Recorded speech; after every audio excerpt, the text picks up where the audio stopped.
Oh, well, there's one more visitor. Wacha tumpatie 2 minutes.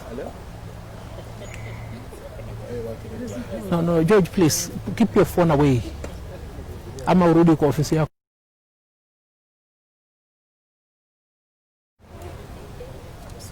No, don't worry, let's talk. We're good. Where's Bernard? No. Sababu nasikia hapa hakuna 2/3 gender parity. Tutawafanyia tu.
Where is our camera? I know. Where is our camera? Okay.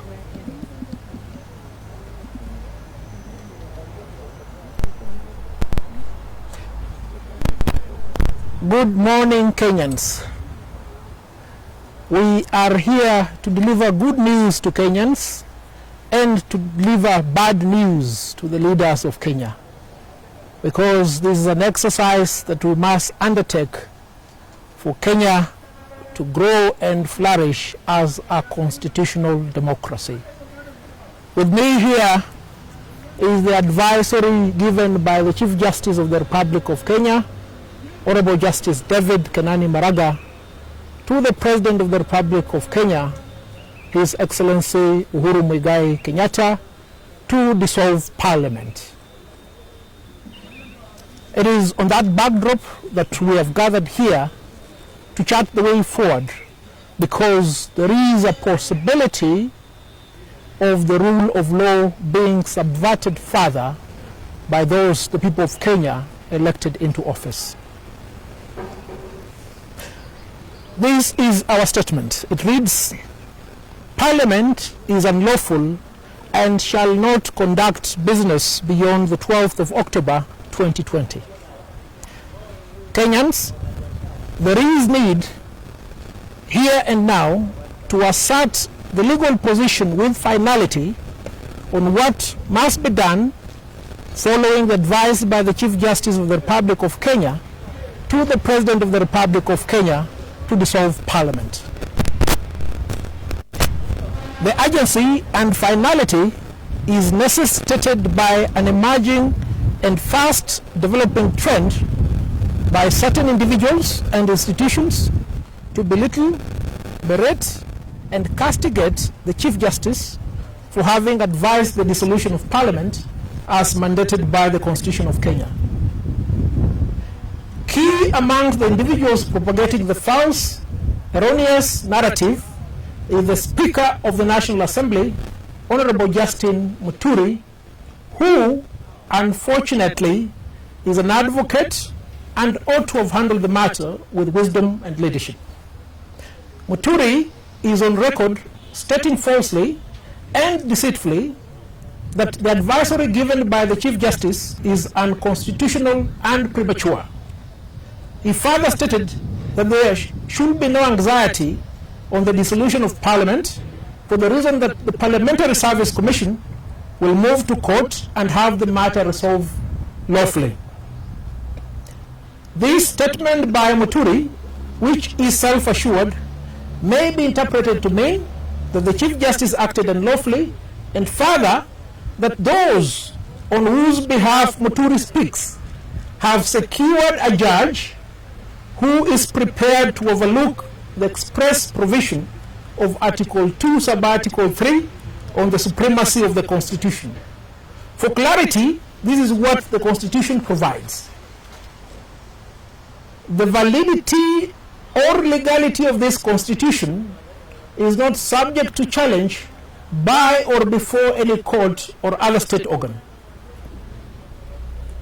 Kenyans, the positions taken by those opposed to the advisory by the Chief Justice is what the Court of Appeal held on the 5th of April 2019 to be, and I quote, precisely the kind of conduct that the people of Kenya wanted to avoid by writing the dissolution clause into the Constitution under Article 261.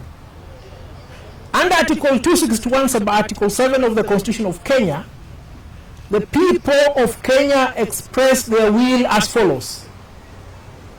If Parliament fails to enact legislation in accordance with an order under Clause 6B, the Chief Justice shall advise the President to dissolve Parliament, and the President shall dissolve Parliament.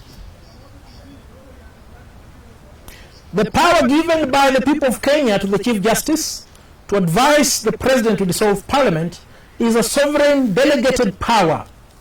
In advising the President, the Chief Justice speaks on behalf of the people of Kenya and not as a judge. This sovereign power is people given by Article 1 of the Constitution and has been exercised in accordance with the Constitution of Kenya as provided under Article 261, sub-Article 7. The exercise of this power cannot be challenged in court or anywhere because the supremacy of the Constitution of Kenya is beyond the pale of such a judicial challenge. Following the advice by the Chief Justice, the President of the Republic of Kenya is duty-bound to dissolve Parliament. The argument that there is no time for the dissolution is inimical to the express expectations of the people of Kenya that the President, as a delegate, will comply with the Constitution of Kenya. Be that as it may, the courts have interpreted time where time is not specified for the performance of an act required under the Constitution as being reasonable time not exceeding 21 days. Counting 21 days from the 21st of September 2020 will take us to the 12th of October 2020. The President will be in violation of the Constitution should he fail to dissolve Parliament on or before the 12th of October 2020. Regardless of the President's action or inaction, Parliament will be unlawful effective the 12th of October 2020. The consequence of this is this: any legislative authority exercised by Parliament subsequent thereafter will be without the authority of the people of Kenya.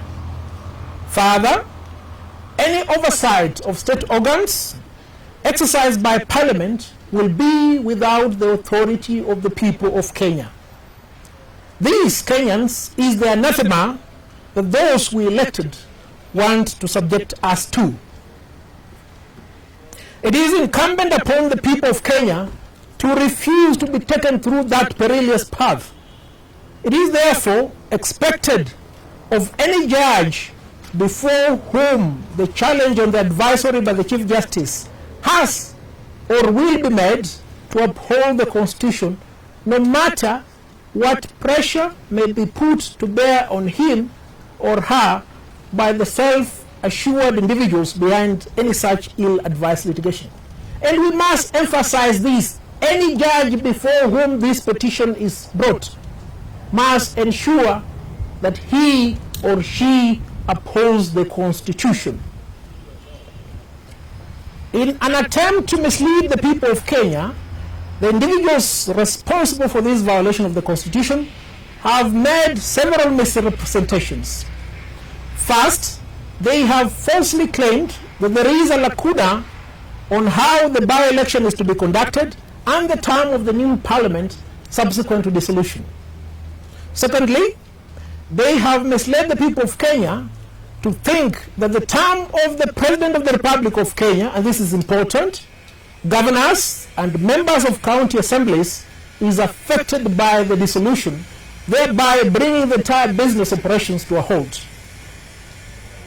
It is therefore important to allay these unfounded fears by telling you, the people of Kenya, the truth. And this is the truth. There is no lacuna in the Constitution on whenever there is an individual or collective vacancy in Parliament. In this particular case, as is in any other where there is a vacancy in Parliament, a by-election is to be held within 90 days of dissolution of Parliament, as provided for under Article 101 sub Article 4, paragraph B of the Constitution of Kenya. The members of Parliament elected in the by-election shall serve until the next general election, being August 2022. The dissolution of Parliament, Kenyans, does not end the term of the President, the term of the governors, and members of the county assemblies. Parliament is simply that, Parliament, constituted by the National Assembly and the Senate. These Kenyans, you must understand, you should not be beguiled by those who want to lie to Kenyans that there is a constitutional crisis. There is a problem, but there is no constitutional crisis. The business of government will not come to a halt. Mindful of the impunity that has been perpetrated by Parliament, in particular the speakers of the National Assembly and the Senate, it is imperative that certain measures be put in place to ensure that no financial burden shall lie on the Kenyan taxpayer should Parliament persist in exercising authority in violation of the Constitution after the 12th of October 2020. To this end, we have this morning written to the Cabinet Secretary in charge of National Treasury and Planning to seize the remittance of salaries and allowances to members of the National Assembly and senators of the 12th Parliament with effect from the 12th of October 2020. They shall not get a salary. Man shall not eat where he has not labored. Further, we have written to the Cabinet Secretary, Ministry of Interior and Coordination of National Security, as well as the Inspector General of the National Police, to withdraw all police officers designated to guard these who will be former parliamentarians, be it in Nairobi or in their constituencies. We have also asked the Parliamentary Service Commission to ensure that the two houses of Parliament are closed to members of the National Assembly and the Senate effective the 12th of October, because these individuals will no longer have the authority of the people of Kenya to hold themselves out as parliamentarians. Kenyans, lastly, we have asked the Independent Electoral and Boundaries Commission to ensure compliance by political parties. And this is important because I've seen political party leaders led by Right Honorable Raila Amolo Odinga and Honorable Musalia Mudavadi lamenting the action of the Chief Justice. They are the cause of this problem, Kenyans. They must be called out. And this is what the IEBC is required to do.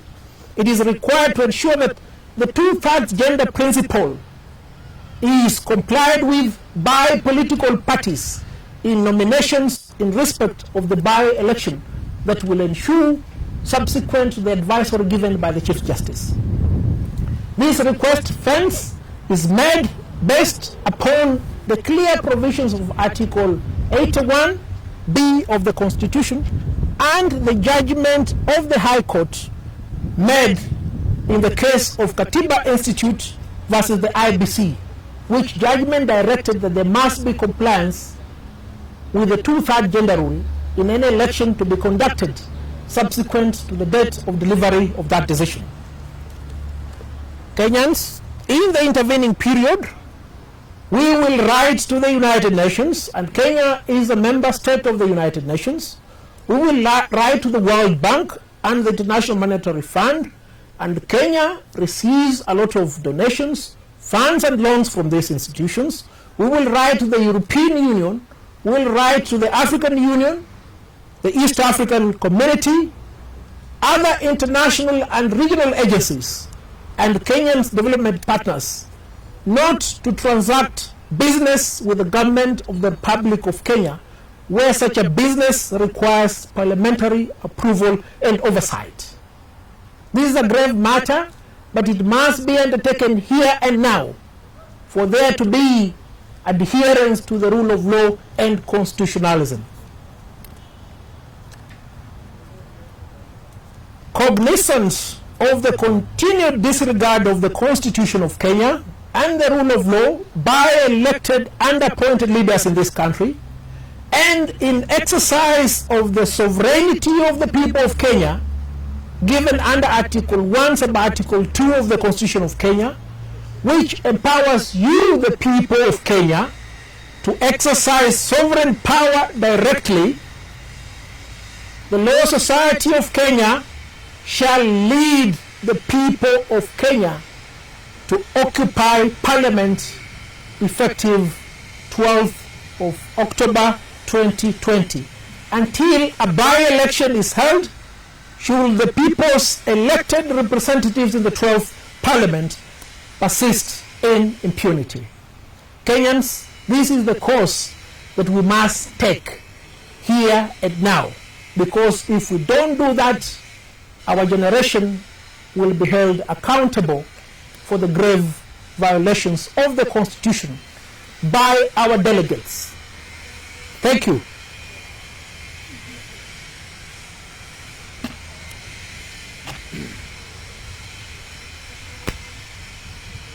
Any questions?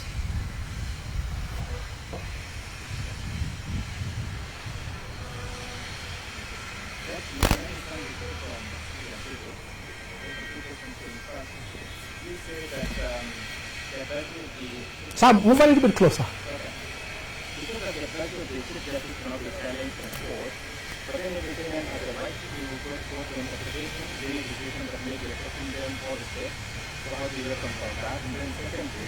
We are saying that IBC should go ahead and conduct by-elections of the dissolution, but you are aware that currently the Union of Party for such remains very increased. Is there anything possible because following the House of as we look at the estimates and appropriate money for such an exercise? Thank you, Sam. You've raised two fundamental questions. One, whether it is improper for us to assert that the decision of the Chief Justice cannot be challenged in a court of law, for the reason that every Kenyan is entitled to approach courts of law for reprieve. Every Kenyan expressed his or her will in the Constitution.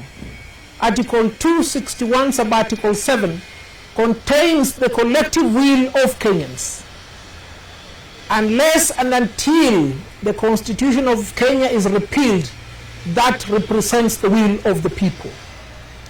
And the government of the Republic of Kenya is constituted of a tripartite arrangement, constituted of the legislature, the executive, and the judiciary. When performing this function to advise the president to dissolve parliament, the Chief Justice does not exercise the powers of a judge or administrative powers. He exercises delegated people's power.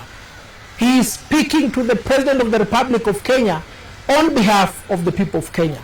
And it's for that reason, therefore, that the people did not contemplate a situation whereby their will be challenged before a court of law.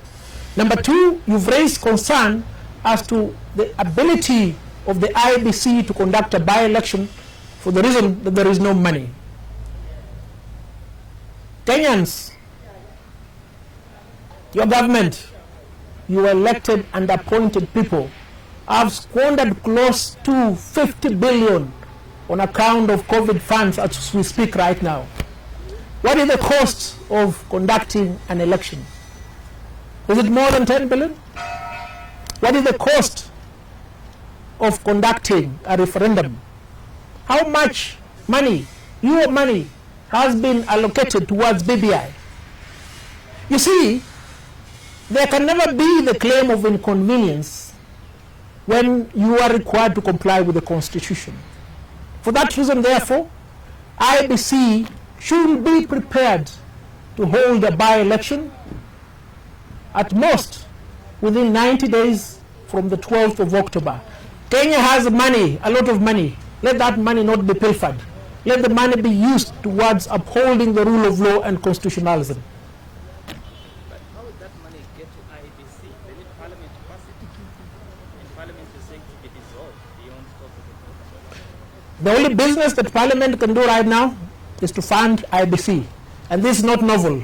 They did that immediately before the election in 2017.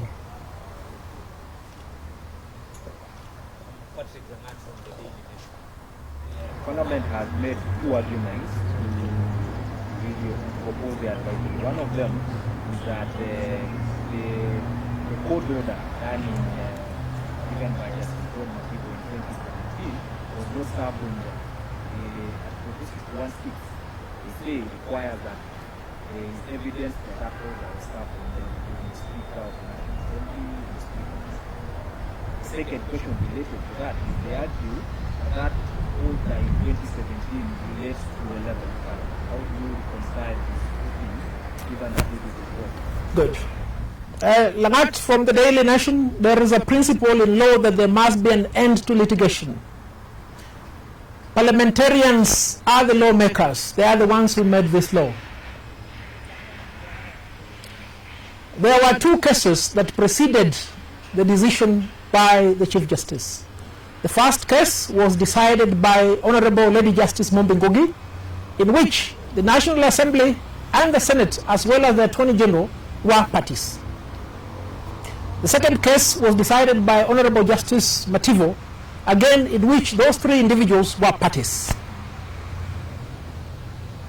The order was transmitted to them when it was delivered. How else would they have wanted the order to be transmitted to them? By registered mail? But more importantly, the Chief Justice, upon receiving a petition from Margaret Toyle and David Sudi, did write to the speakers of the National Assembly and the Senate and asked them to explain what steps have been taken before he could act. The two speakers responded, and in fact they sought more time. They therefore have knowledge of the making of this order. I seem to have forgotten your last question. Could you repeat it? The 11th Parliament.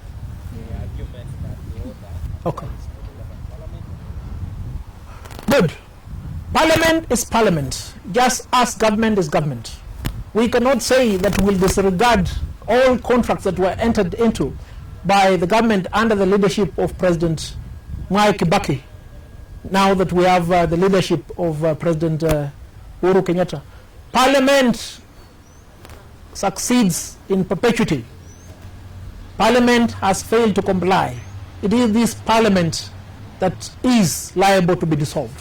That argument is unsustainable. In fact, the argument was raised before the Court of Appeal and it was dismissed by the Court of Appeal. This matter has reached its finality. Come a little bit closer. What would be the fate of all the institutional partners in the national parliament?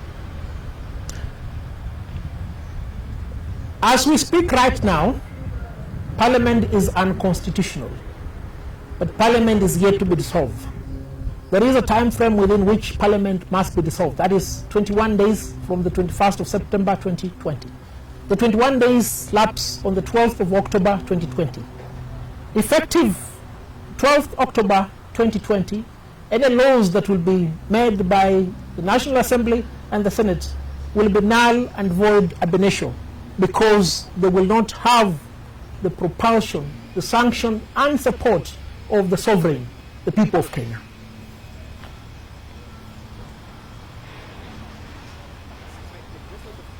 Yes, Sam. Come a little bit closer. Does it concern you that the Chief Justice in his advisory to the President says that the Speakers of the National Assembly and the Senate at some point didn't complete the correspondence, and so he stopped that engagement.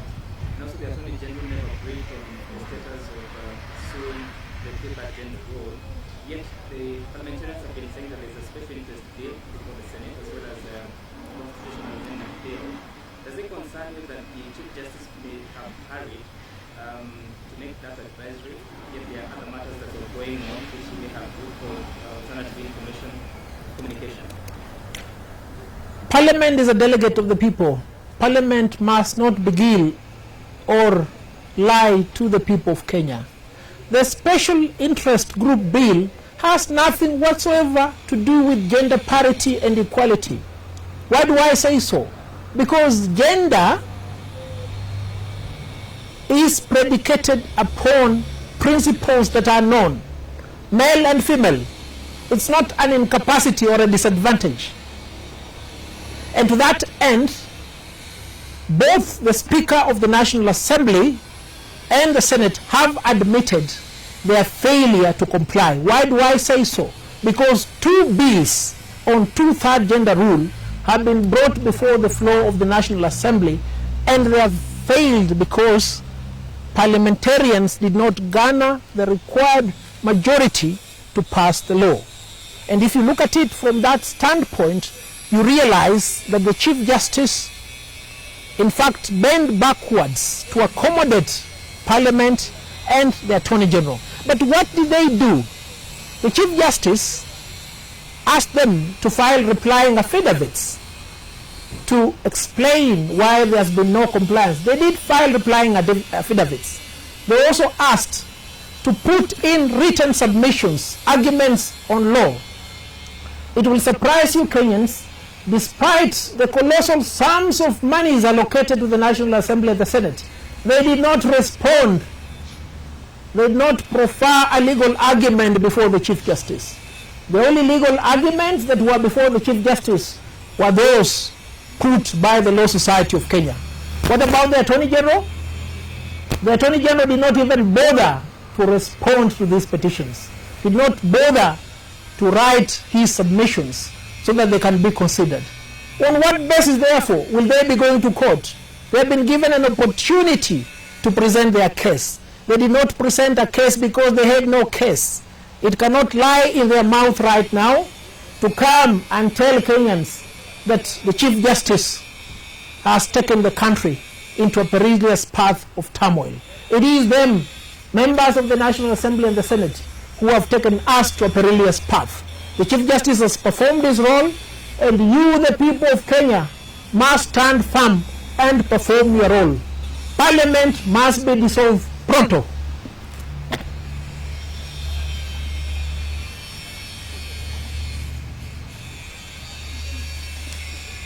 Thank you, Kenyans. Perform your duty.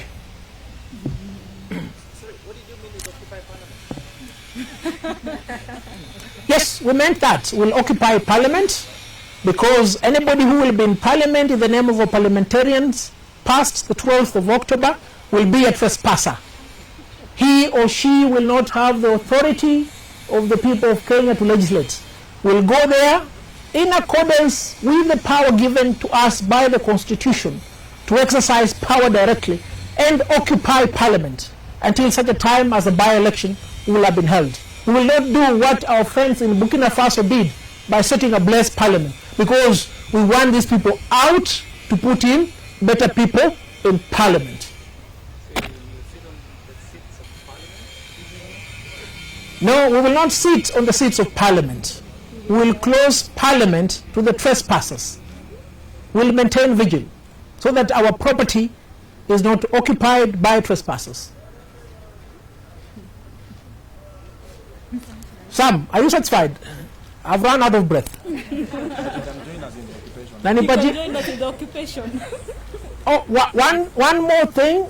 The Law Society will conduct a national-wide campaign to be spearheaded by the branches to sensitize the people of Kenya on the need to do this. It must be done, Kenyans. May I therefore call upon the branch chairs to be prepared to undertake this noble task of asserting the will of the people of Kenya.